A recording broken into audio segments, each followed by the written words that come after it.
I don't give two shits that families are being separated if somebody's getting deported. I actually find it hilarious. It gives me a great deal of comfort.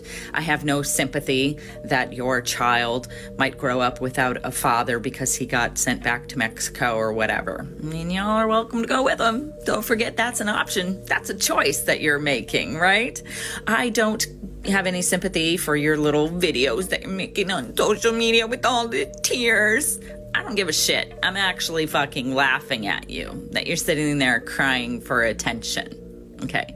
I find you guys to be subhumans. Okay, bye.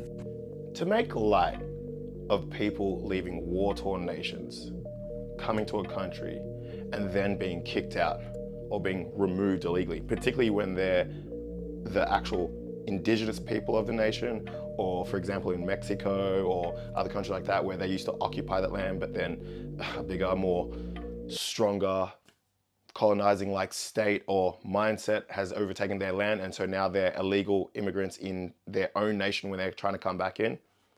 To make light of that and just be like, I have no remorse. I have no remorse whatsoever that you are being kicked out of the country. And I have no remorse that you're not going to see your kids. Even if you don't want them in your country.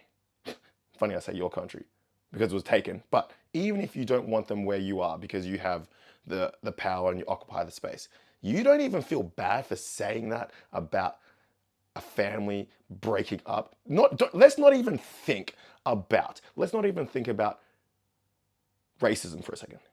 You don't feel bad that you just said, I don't care if fathers can't see their sons or mothers can't see their daughters. I don't care that they're being split. It's a decision you made to come here for a better life, even though potentially we helped it be a bad life for you, and now you're coming back to where you want to be, or maybe we've taken the resources from another nation and now you're coming back to where the opportunity is. You know what I mean? Like imagine beating someone up, kicking them out of their house, and then them having to come back and do it your way because now you occupy the space. And then after that, just be like, I don't care that I have to kick you out. I'm actually happy. Why are you sad about it?